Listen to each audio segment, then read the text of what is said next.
Hello everyone and welcome back to Let's Play Civilization 2. In the last episode we have entered the modern age, which you can see by the changed icons over here, and also by talking to the High Council, which also changed its appearance. So let's talk to these guys. More barracks would be in order, sir.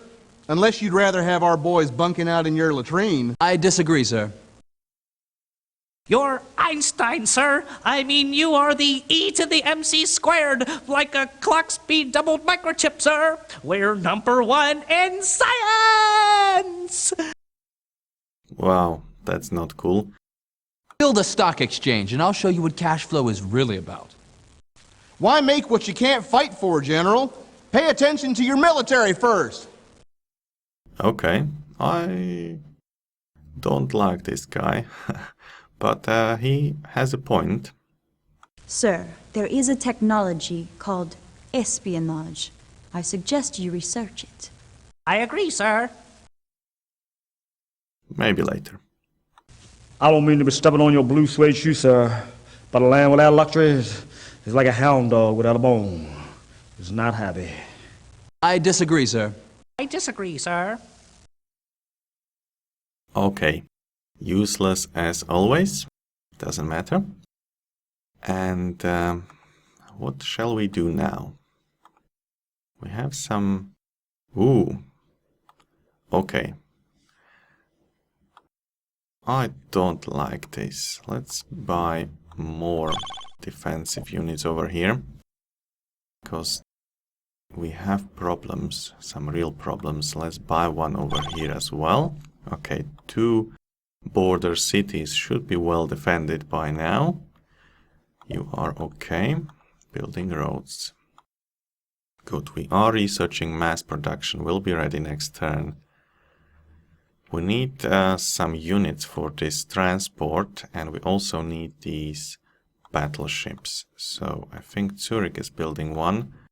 Would cost 700 gold. Wow. And how many turns will it take? It will take only 4 more turns. Okay, so you can build it, and we will buy it in Locarno and St. Gallen. It will cost a lot of gold, but believe me, it's worth it. Very good. So, check the production. Factory in Bellinzona. And the rest of the cities are producing only units. That's what we actually want at the moment. We will switch from all these freight to units, ground units, very soon. And then we'll change to communism. But for now we are good. Okay.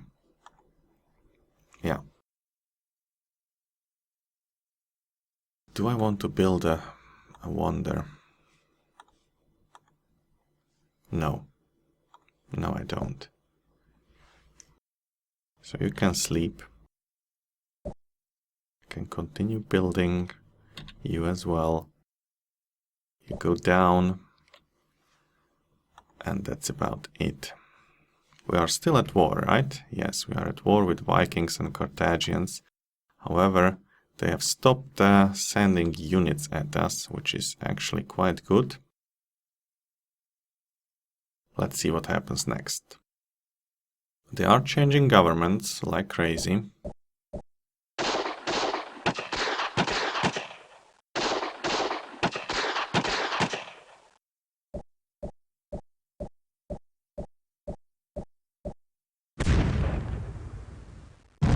And we discovered the secret of mass production.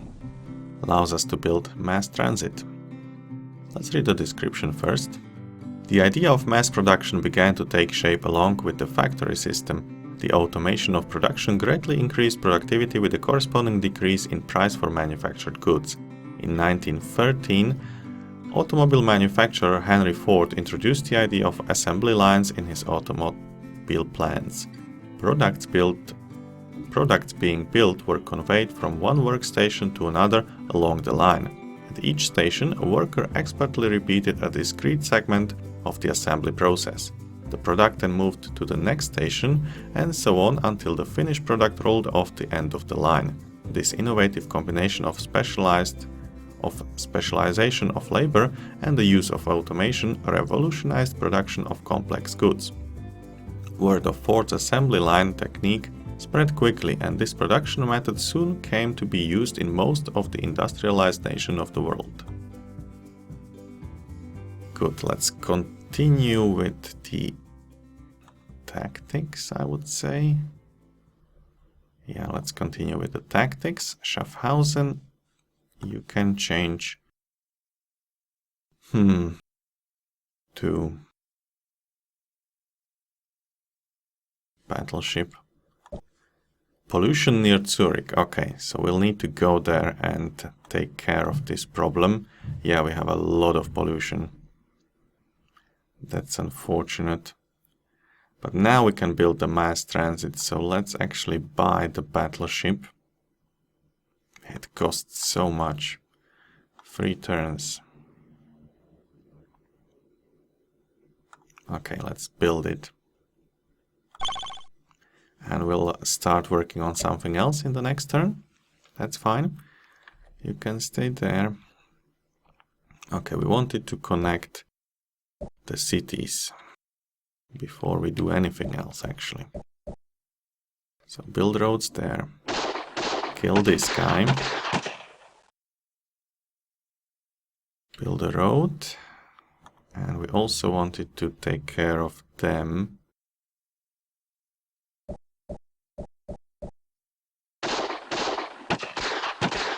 Okay, some gold here, and how can we get this guy? We would need somebody from Basel, I guess. Activate and go to Lausanne.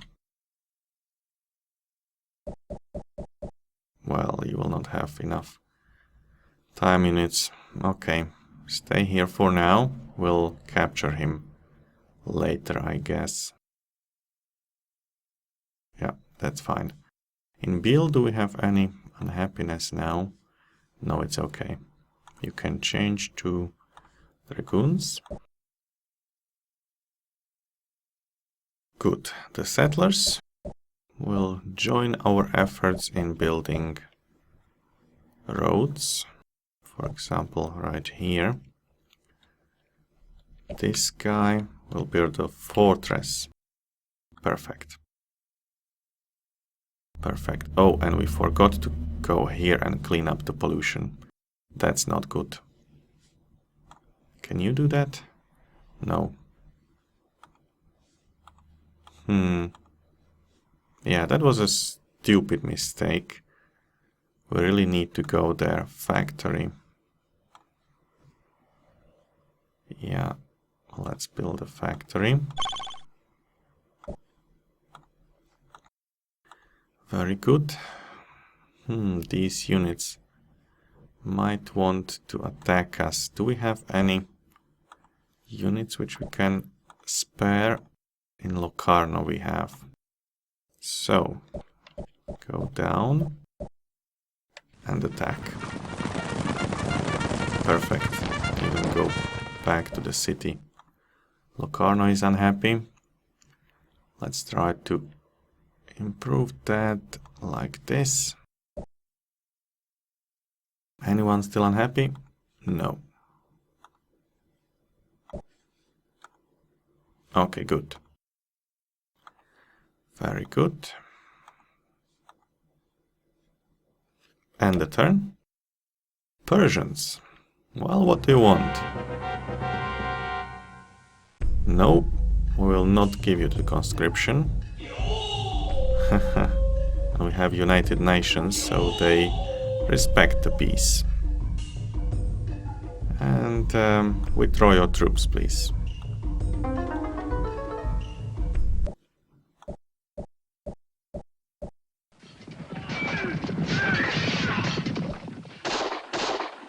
Vikings have problems with barbarians as well. We discovered tactics, which gives us access to alpine troops and cavalry. That's great. Let's read the description. The science of the deployment of military forces to accomplish a short-range goal or objective is known as tactics.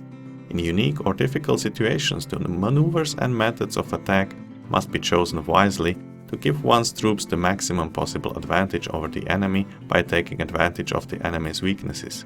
The successful tactics of military commanders are studied by their successors for possible modification and use under current conditions. Although tactics that work well in certain situations may not always be successful when used again, proven military tactics have worked well in many different battle situations throughout history. The vast amount of advanced equipment and resources available in modern warfare make the proper tactical coordination in a campaign vital, but difficult to achieve with total success. Wow, now we can really research a lot of things, and we'll do mobile warfare so that we can build armor, and then we will be ready to attack. We have a lot more production in here. We can build cavalry, for example. Have very nice stats. Perfect. Let's do that. You wanted to take care of the barbarians. You need to go back to build so that they can restore their production. Yeah, that's better. You can switch to cavalry as well. Good. We have 2 units here. Switch to cavalry. Fortify. We have the battleship. Look at this. This is one big ship. Okay, let's go to solo turn. First, you will go and clean up that pollution before we forget and do something else. Orders, clean up pollution. And here we wanted to change to the mass transit. How much does it cost? For 640.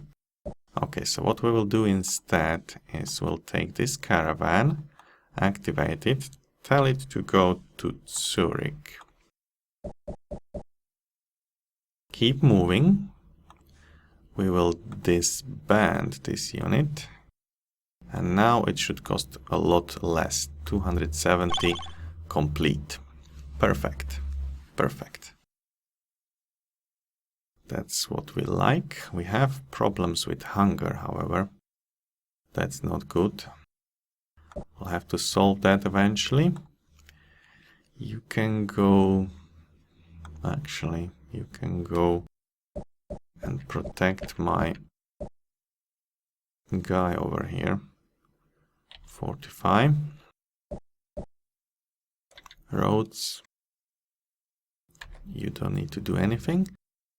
Okay, so cleaning up pollution, transforming terrain and such. We have a battleship here. Things are going pretty well. So let's check the happiness. Locarno should be fine. Excellent. Very good. Researching every 2 turns still. St. Gallen can't afford a battleship. Locarno can't afford a battleship, but I guess we will be able to afford it very soon. We'll switch from science to production of money to be able to attack. Okay, end the turn. We have violated the terrain of 3 forks. Really? Okay. Let's zoom to city. And we have now got rid of all the overpopulation problems. Let's continue by building superhighways, maybe? Or... we don't need a cure for cancer at the moment. We don't need the coastal fortress either, probably. I don't think anybody will be able to attack us. Let's build... Actually, let's build more battleships. It takes only 7 turns in this city, so we'll concentrate on that. Very good. Now you can continue building those railroads as always. Okay, we have... But it's also our square, right? Yeah, it's our square as well. So we have not violated anything. That's just stupid. Okay, let's go back anyway. We don't want to lose our settler. You can follow him, build a mine. And we actually need to go all the way around. How can we do that? Through Biel? Yeah, it will be a long trip from Zurich to where we need to go. We can, however, also play with Vikings. Yeah, and destroy a few of them. We might do that. We'll see later. Okay, production. Looks fine. We are producing units only. Okay. I think we need to also read more about the units we are able to build. So before Battleship we actually have got the cruiser. Decent attack and defense strength. Okay. Can see 2 spaces away and can spot submarines. That's nice. The cruiser is the modern equivalent of the frigate. Although much more powerful than its sailing forebearer, it is designed for the same type of mission, to act as a sea raider and escort. Cruisers can conduct shore bombardments, though their firepower cannot match the destructive force of the battleship. The cruiser's defensive capabilities are also inferior to those of the battleship. These shortcomings are balanced by the cruiser's lower cost and higher speed. Cruisers serve an important role in scouting missions, convoy escorts, and the attack of transport vessels. Okay, but as they say, it was superseded by the battleship, which can also see 2 spaces away, but has double the attack and double the defense strength. Also better hit points, good firepower, less movement speed though. The battleship was once the most powerful vessel on the seas. Heavily armored and difficult to destroy, its massive guns could accurately fire heavy projectiles at targets miles away. The battleship had 2 primary functions: clearing the seas of enemy ships and bombarding enemy coastal targets, usually in preparation for an invasion. The battleship's importance began to decline in World War II when the increasing use of fighters and bombers launched from aircraft carriers greatly extended the range of naval conflicts. Ship-to-ship combat became less frequent than long-range air attacks against enemy battle groups. The last of the US's Navy battleships was decommissioned shortly after Vietnam War, but the 4 battleships of the Iowa class were remodeled and recommissioned in the 1980s. Very cool. I think we have also forgotten to read more about Alpine troops, which we got together with tactics. They treat all squares as road squares, so basically even over here we can move 3 times 3 squares because they have a movement rate of 1. Okay, decent attack and defense, which is the most important stuff. Basically, you want to use them either to defend your cities or to go quickly to enemy cities, fortify there somewhere on a mountain or whatever, and prepare for the other troops to come later. In the colder regions of the world, where winter months tend to leave the ground snow-covered, skiing often became one of the most reliable means of transportation. In the Alpine countries of Europe, it became commonplace to train special groups of soldiers to take advantage of the snow-covered mountainous terrain by traveling on skis.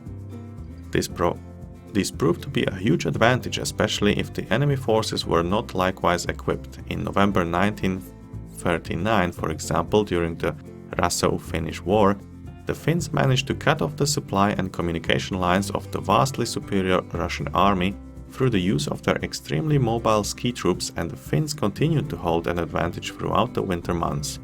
Alpine troops continued to be trained and utilized in military forces of the present day. Okay, next we had the cavalry, sorry. Also, together with the tactics, have very good attack strength, decent defense, nice movement rate, and a lot of hit points, so we'll be using them as ground troops. Actually not, we are researching armor, so we'll be using the armor, but if you didn't have the technology, the cavalry is also quite good. Cavalry are mounted soldiers trained to fight on horseback. Because of their speed, cavalry units are often used for reconnaissance missions and hit-and-run raids on enemy installations and troops. Although warriors fighting from horseback with a variety of weapons dates back to ancient Egypt, horse-mounted cavalry, as we generally think of it today, actually began in the late 1700s.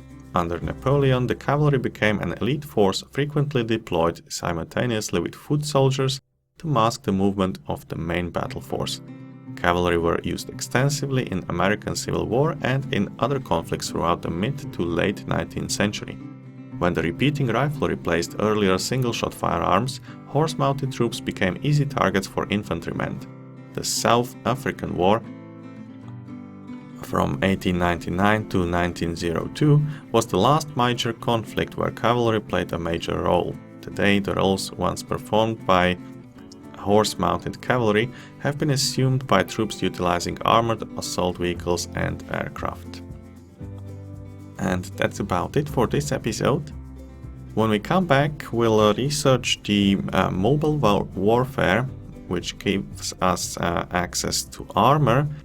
We'll switch the government and attack, because we can. So I say bye-bye and till next time.